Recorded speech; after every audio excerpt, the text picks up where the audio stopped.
Welcome to the Meet the A&Rs panel. The goal of the panel is to help artists understand what A&Rs look for, how you guys operate, how artists can improve their chances of success in general. For example, the key criteria you look for when considering an artist or track, key pitfalls artists should avoid, how you feel about things like NFTs, sample packs, all these kind of things. What a typical day might look for an A&R for people who aren't necessarily as familiar with the role. And just a general bit of insight on what you guys are looking for and what you're working on right now. So I have the pleasure today of being joined by some very talented people. So why don't we go around and introduce yourselves? I'm MiCaela. I am the label manager and A&R at CloudKid, and I'm actually located in Canada. I'm Jeroen, Jeroen Rehorst. That's the Dutch way to say it. Jeroen for all my English friends to accommodate you. I've been working for Armada as their head of A&R for over 6 years already. Prior to that, I was into music publishing for 2 years at the BMG and 2 years at EMI Records before they dissolved. And prior to that, I had an own record label and produced music and was DJing, like all of us probably. Cool. I'm John. I am the A&R operations lead at Monstercat. I've been with them for over 10 years now, since the very beginning, and I'm usually located in Vancouver. Dan, how about you? Yeah, I'm Dan from NCS. I'm the GM at NCS, or No Copyright Sounds. A couple familiar faces, but for those who I haven't met, good to meet you. Yeah, we're based in London. Perfect. And Mark? Yeah, I'm Mark Stinson. I'm an A&R with the label Lowly and a curator with Chill Nation and all the associated nations channels. And I'm based out of Los Angeles. Awesome. And of course, Derek. Hey guys, Derek from LabelRadar here. One of the co-founders of LabelRadar, and I'm from Boston, Massachusetts. And we've been on this journey for about 4 years now to streamline the demo submission process and democratize access to key decision makers in the music industry. Glad to be here. Awesome. Right. Well, to kick things off, let's talk about the music itself. So what are the main things you consider when you're listening to a track?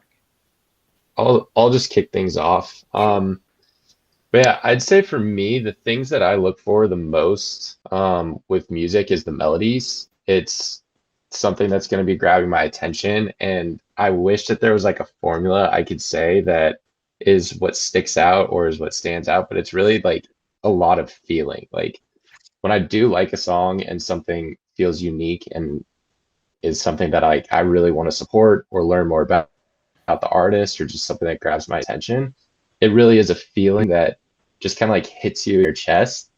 I'm sure that that's something that we've all experienced, hopefully on a daily basis when we're looking for music, but that's like what keeps me coming back here.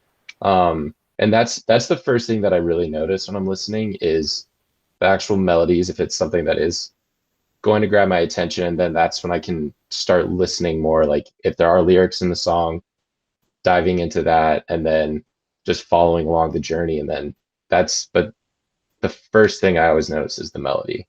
I'd agree with Mark on that one. Melody for me is like, yeah, the thing that first catches me, but I think then like I'm also I'm super hooked if the production quality is there. Like you can tell, I'm sure as you guys have probably all listened to a track on LabelRadar for 2 seconds long, you know whether the track has potential or not. And I think you can spot that from the production quality and like how it's, mixed and stuff like that. And then you sort of then get into the melody and the full listening of the track. But yeah, production quality for me. Yeah, I'd have to agree. I think like aside, like obviously like production, mixing, mastering comes first, because if that isn't there, then got some more work to do. But yeah, I agree with the melody. I think like the writing is the most exciting thing for me. I love when people just get really creative, and I love being surprised when, you think a song is going one way and then it takes a turn. I think that's my favorite thing about finding a new song that's really exciting to me. as well as I'm finding a lot of producers lately have been just like taking two completely different genres and making them work in one song. I think that's something that I really I really enjoy that as well, the creativity behind For sure. that. Yeah, I love the idea of kind of breaking the boundaries of genres to create something new and hybrid rather than something that's very kind of linear. Yeah. I think those three things that you guys touched on were pretty much my top three in order. But on top of that, just wanted to add, I guess, that there's so much good music nowadays. So many people are making great sounding music at such a young age too, that, you know, the next level then is kind of diving into, you know, their brand and how consistent they are if they have multiple tracks in like a similar feel, and just jumping down that rabbit hole and checking out what this project's all about. I think that's kind of the next step in figuring out if do I want to sign this really dope slap house track from this kid that, you know, has no brand, no, you know, anything besides this track, or do I want to work with the artist that we've already got on the roster that can do that and or has like a bit of a following already? You kind of need to have that little bit extra, that you have to have like your own sound and multiple records. And is there a situation where you could discover an artist who ticks all the boxes in terms of the music is unique, it's exciting, it's well produced, but they have zero presence and no branding? Is there a situation like that where it's kind of exciting to be able to potentially be very hands-on and help with that, or is it kind of so much extra work that it's too daunting to try and kind of take on that work for them, kind of thing? For me, I'd say it's a balancing act. You got to be careful with how many of those projects you take on, but I'm still very keen to do that. If I'm just really feeling a particular song or like batch of songs. I think maybe I don't speak for everyone, but I think the most exciting thing is that you find this non-existing artist and you grab that and make it like a global star. But you know, the playbook over the years has changed a lot with Spotify. Even what we see now,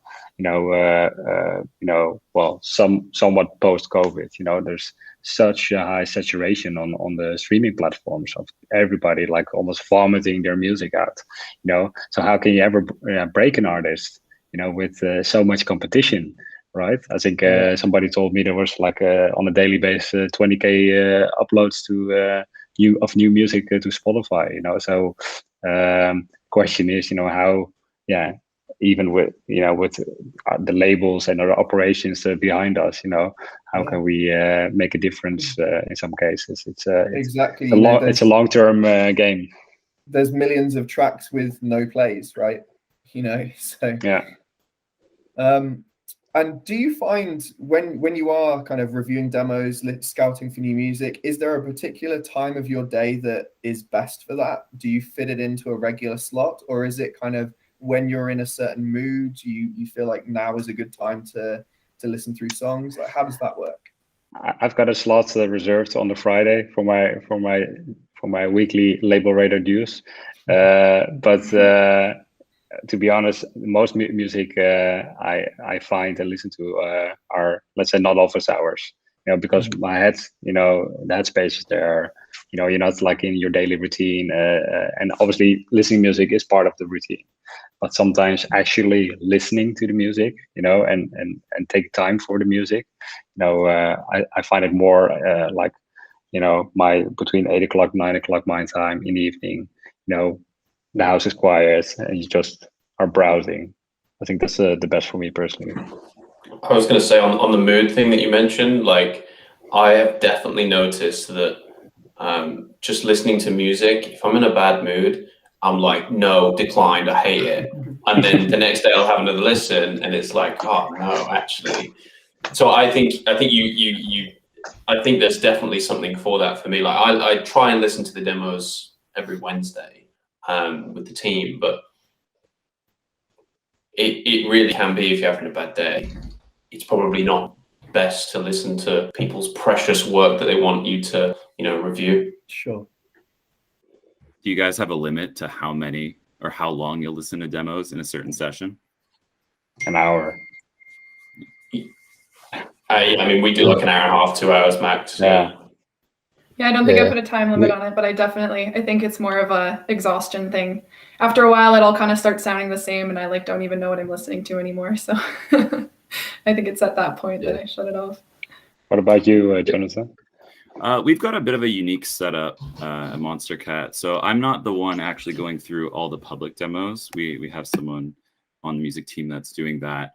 But recently, at the beginning of this year, I started doing a monthly live stream where I spend about an hour to an hour and a half going through demos that were submitted specifically for the live stream. And usually it takes up the full hour and sometimes up to like an hour and a half to get through like up to around 90 demos. And I found that that's a really fun experience because I thought at first it'd be kind of scary to try to be positive and give, good feedback about every demo that comes in while being constructive. But I think the chat was very much like on the same page of like how myself and whoever I have on as a guest is feeling about the tracks. Yeah. If there's something that I feel is like really well produced and kind of catchy, and like I'm gonna shortlist this one for later, usually the chat's just like spamming like shortlist, and it's just a really fun time.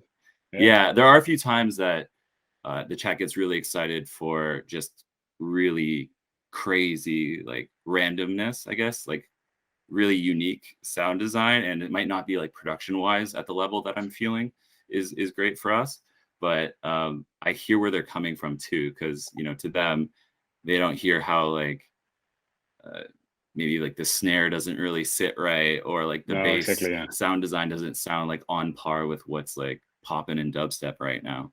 But overall I found it to be very enjoyable, and actually signed an artist recently through it. And I don't know if people know yet. The artist has announced that they have a new track coming out, but I don't think he named the label yet. So I don't think people have like connected the dots. But was the, let's say, the chat overwhelming, supporting? Yeah, the chat liked it. Yeah. Okay. Cool. Yeah. That's nice, because when it does come out, you'll have all these people who feel like they were an initial part of that track's journey, right? They'll be champions for that. So I love that you're able to create moments like that. It's such a rare commodity for the fan to get that level of involvement in a track's journey from unsigned to being released. Yeah, I'm hoping to do that more. And I guess just on like another level, there's been a couple tracks that I haven't signed, but I started following those artists. So, now we have more of a direct line of communication, and, I'm keeping my finger on the pulse to see, what they're working on. We'll see what happens. Do you guys have any new tools in your software stack? Anything that has just changed the game recently? Aside from LabelRadar, of course, shameless plug. We started using a tool called Giggle for our listening sessions. I'm not sure if any of you guys are familiar with that, but it is like it's a platform that everybody is. It's similar to Zoom, where you can all go into a room and someone is sharing their screen, and we go through our demos there, but the sound quality goes directly through. The sound goes directly through your computer, so it's not like you're listening on mute, everybody at different times, and you have to like kind of awkwardly sit there. We're all listening at the same time, and there's a little chat that goes on next to the person who's sharing their screen, so you can get immediate feedback on the music from the entire team. And then we're all simultaneously like on a Zoom call.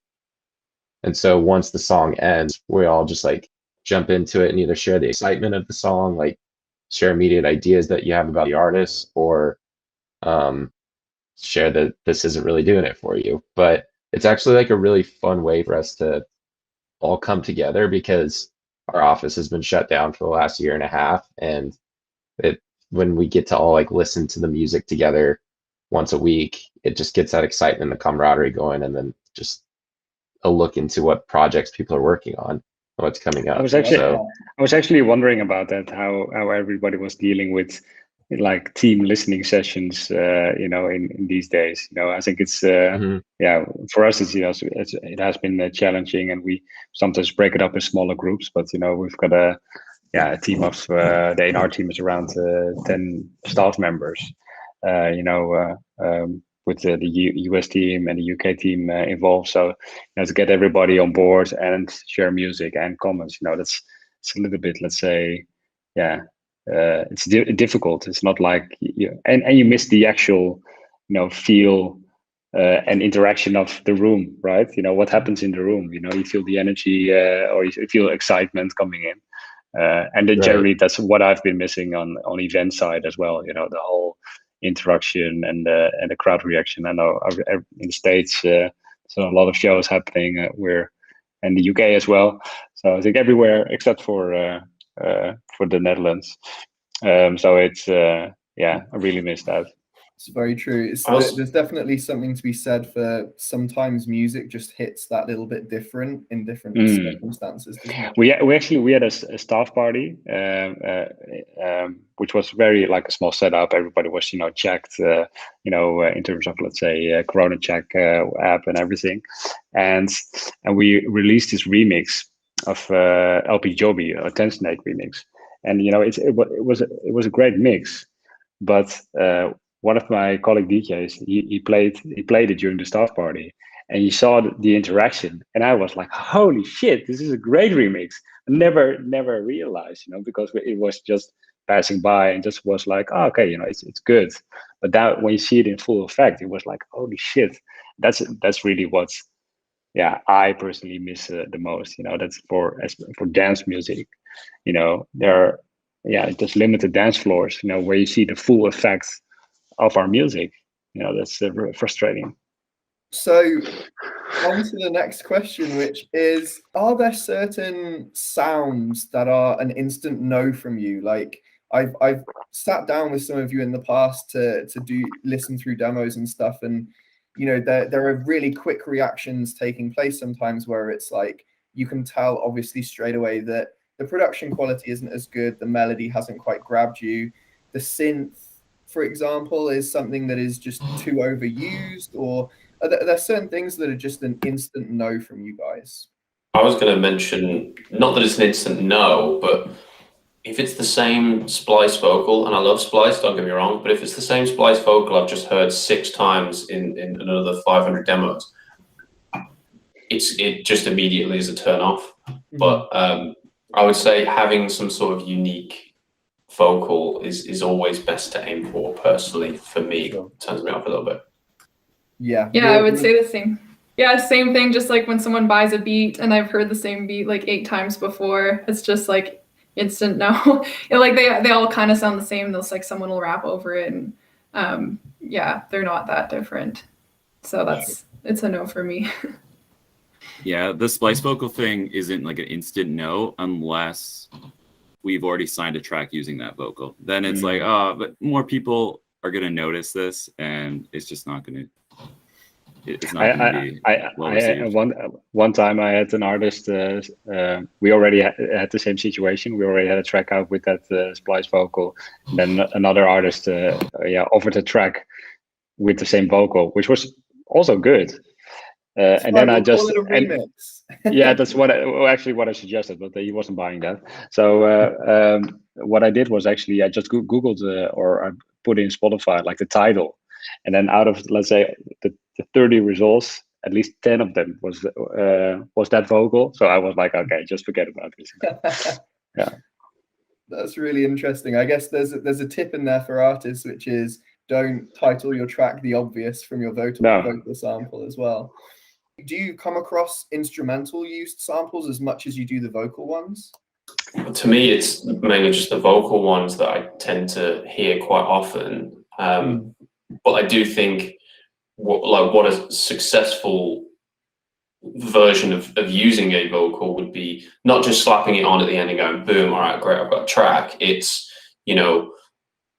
playing around with that vocal, maybe like distorting it in some sort of way that makes it unique. So even though you might hear it on a bunch of other tracks, it's you play around with it so that it becomes its own new sound. Sure. If you want to go a step beyond that, it's a good idea to use the vocal samples as like a placeholder, and then send over the instrumental and that version to like a writer or vocalist team, and see what you can get. But not everybody has access to that, of course. But it's always good to have, you know, a placeholder while you're like producing out the track. And is that something you would consider as an option if, let's say, you find a great track and it's just the sticking point is that it's a vocal that you're from a sample pack that you're not as keen on?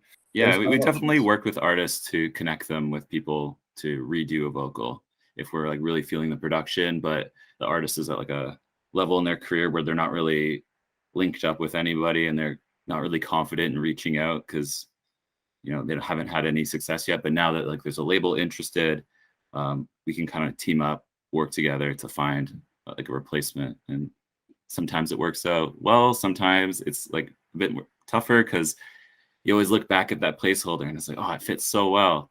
But I think if you work towards, you know, several different revisions, and you can usually lock in something that's a lot better, more unique for sure. That's an important part of your role, right? Is having that network and the ability to facilitate those relationships and connect the dots where they otherwise wouldn't have been connected, right?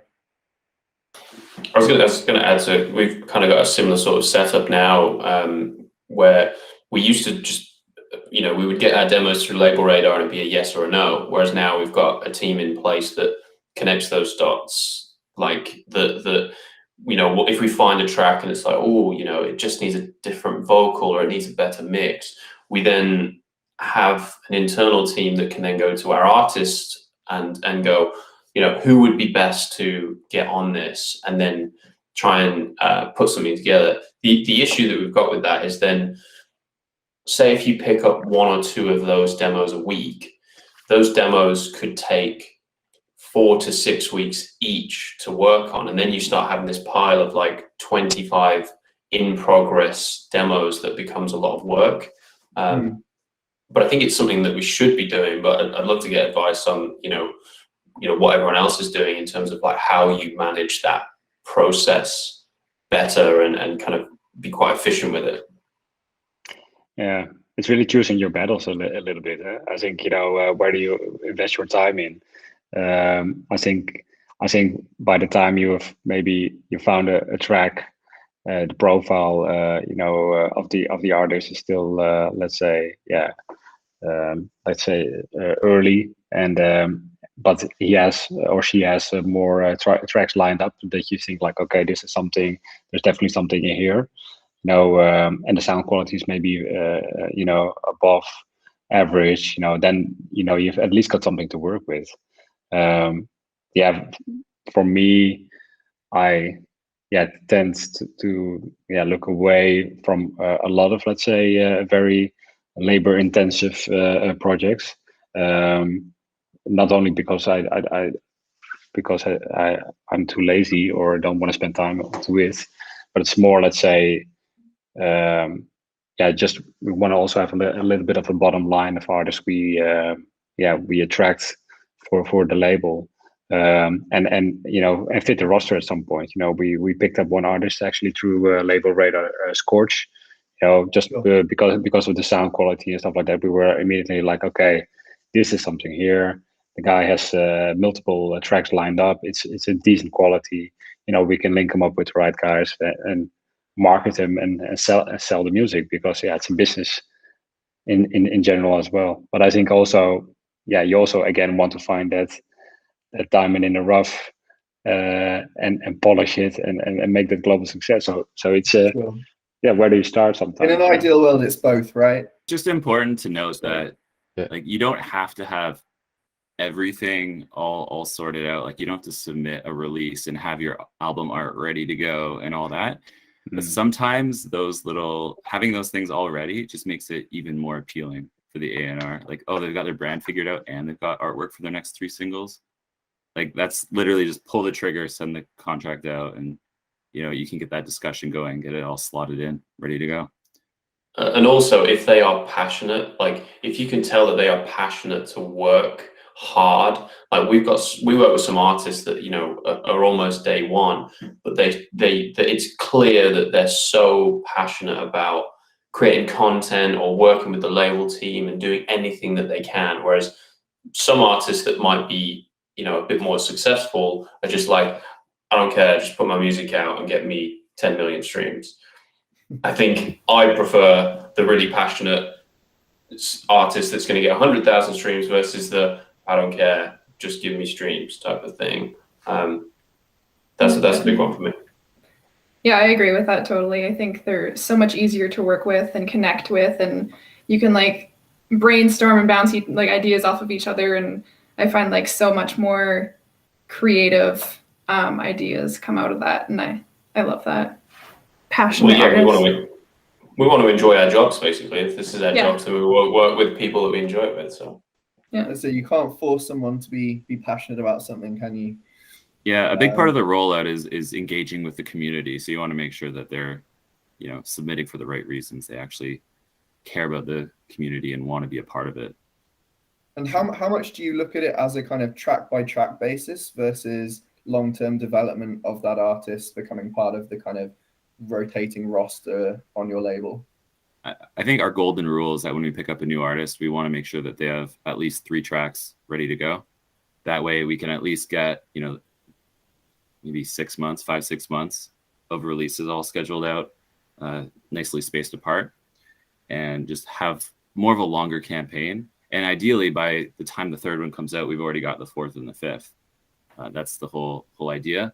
But, you know, occasionally we'll get a record that's just so good and everyone's raving about it, and there isn't anything ready yet, and we're just so invested, and, you know, we'll put it out and hope for the best, you know, hope that we get more. Sometimes it works out, sometimes it doesn't, but usually these are like the really interesting records that like do something very different in terms of production, and the fans will really latch onto it no matter what, even if it's a new artist.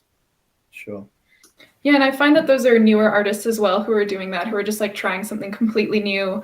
And, you know, if you give them the opportunity, maybe they don't have that many demos to give you yet, but if you at least give them the platform and the opportunity, like maybe they can work with new people that find them through that opportunity, and you can help them as an A&R kind of grow that way as well.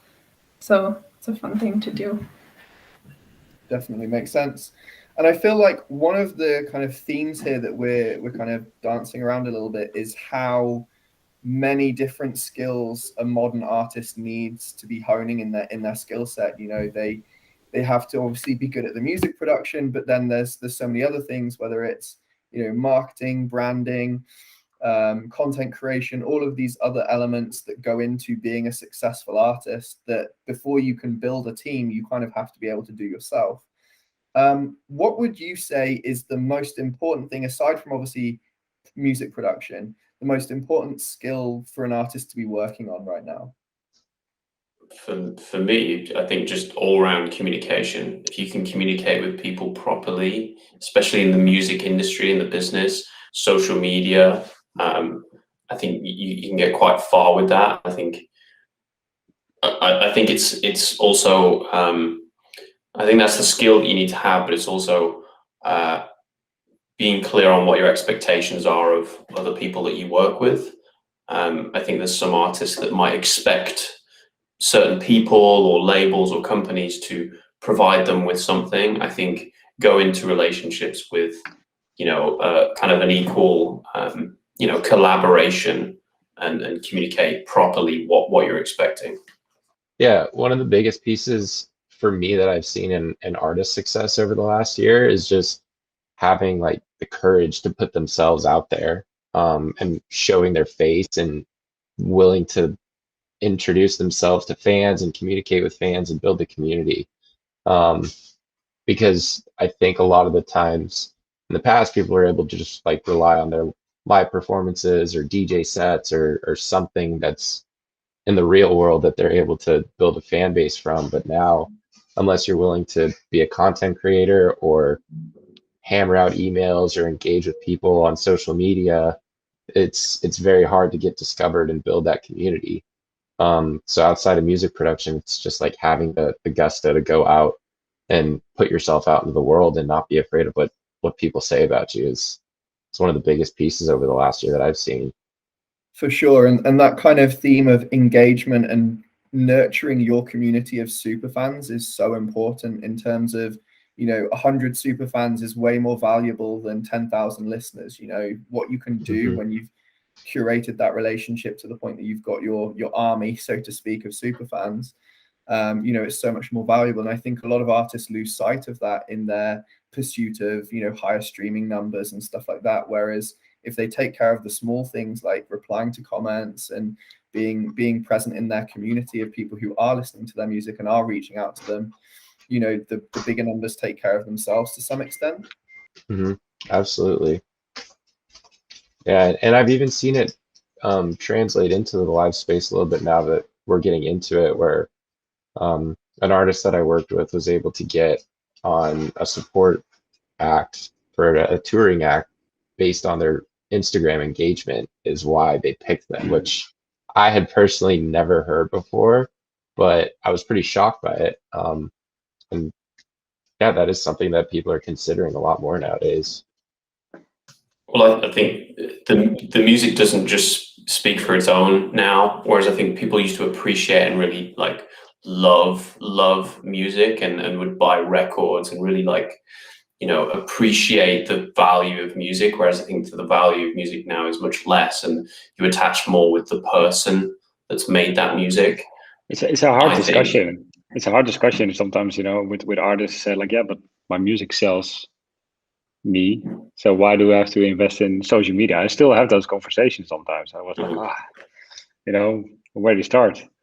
It's if it's not that natural to you, and it's all part, as you said to Daniel, it's overall communication, let's say, in all, shapes and forms. So it's obviously, music is obviously the key vehicle, but if the other boxes aren't ticked, it's going to be a hard sell.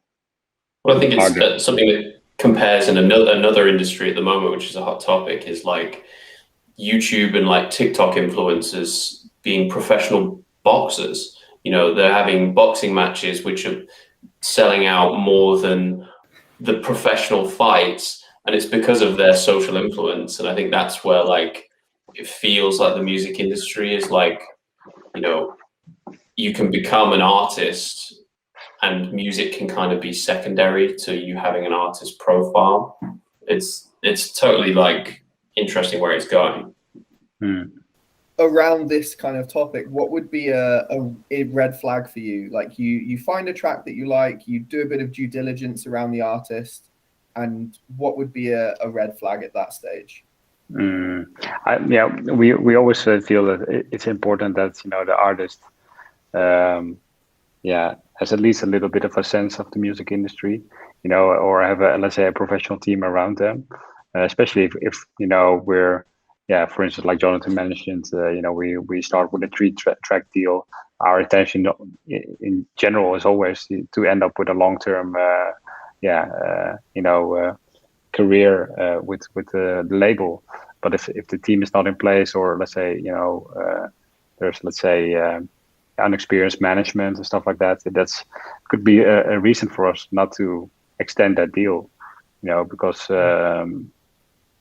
you should have your team in place, or at least, let's say, if you want to work with professionals, you should surround yourself with professionals, I think. Moving into the kind of business side of the industry as well, obviously there's a lot of talk right now about NFTs, very much a hot topic of 2021. John, do you maybe want to kick us off? Because I know you guys have been very busy on that side of things. What are your feelings on the NFT market in general and the future for the music industry there? Yeah, I'm definitely no expert when it comes to NFTs, but we've done a couple drops with Nifty Gateway. Monstercat has done those. And I've seen a couple artists as well dabble into it. And I think the whole concept behind NFTs is so powerful. Like there's so much that can be unlocked, like the utility, and just having just the artist being able to, or the fans being able to buy into the artist and have ownership of that thing and be able to sell it or trade it, whatever. I think that's really, really cool. I think right now there's a lot of discussion just about basically like, is the world ready for this kind of technology? Just like energy consumption wise, I know like there's so much of a focus on pushing things forward in a more like energy efficient way, so that it isn't doing, you know, harm to the planet. Because I think the greatest thing about this actually hasn't been for the music industry, it's been just for digital artists. There's artists that have just been struggling to make, you know, minimum wage, and now they're rich. You know, it's not everybody, but like the top artists in that field have been able to, you know, finally make a career out of it. And I think that's really cool. And I think we're going to see more and more just artists of all types of, like, musicians, you know, finding their way into that space, that, you know, in a way that makes sense. I think people are still really afraid of it because it's all new. You know, just like when the internet was first a thing, so many people did not believe in that, didn't think it would be a thing, but here we are.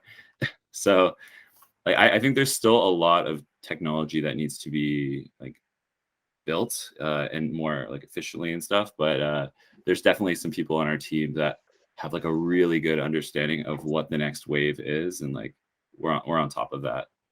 But I think it's a very useful tool for artists to be getting involved in at this point, because yeah, it had that huge spike and became talk of the town a couple months ago, and then things have really quieted down since then. But just with the way that the world is moving towards as far as technology goes, and then just implementing new technologies, not just in art but across like finance, and then even in music, and just the way that we can purchase tickets, I could see that like NFTs making a breakthrough in that area. And then just like with music publishing, like blockchain technology starting to play a part in that could really provide a valuable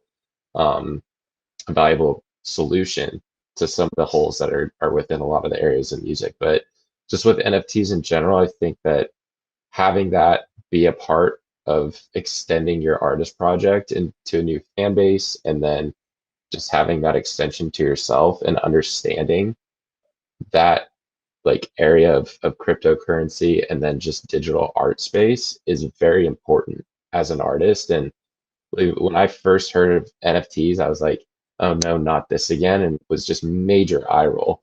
But then I thought, no, you've had this feeling before about stuff and you were wrong. So just like open your arms to it and just try and understand it, because I don't think it's going away anytime soon. Now, two final questions before we go.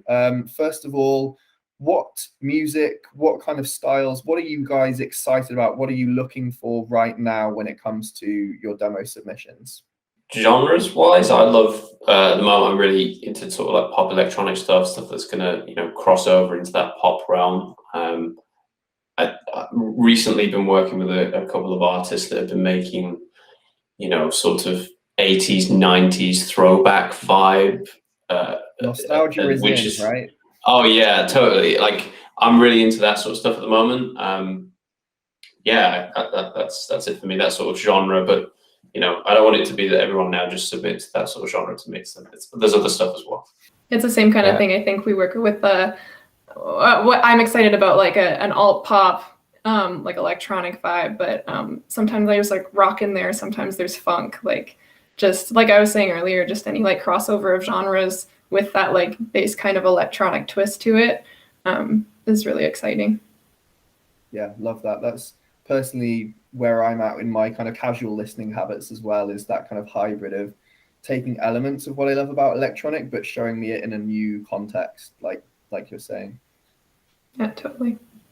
I guess I'm on a bit of a different side here. I've always been a huge fan of drum and bass, and I'm super stoked to see so many people jumping into it now.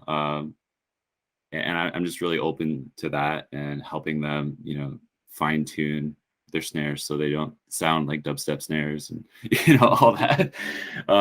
Yeah, I think drum and bass is just like my number one passion. So that's it for me. But we've got so many different facets of Monstercat now. So like I've really been diving into what we've been doing with Silk, like Monstercat Silk, the more progressive stuff. I'm not involved with that side of like the A&Ring and all that. They've got their own team that's doing that.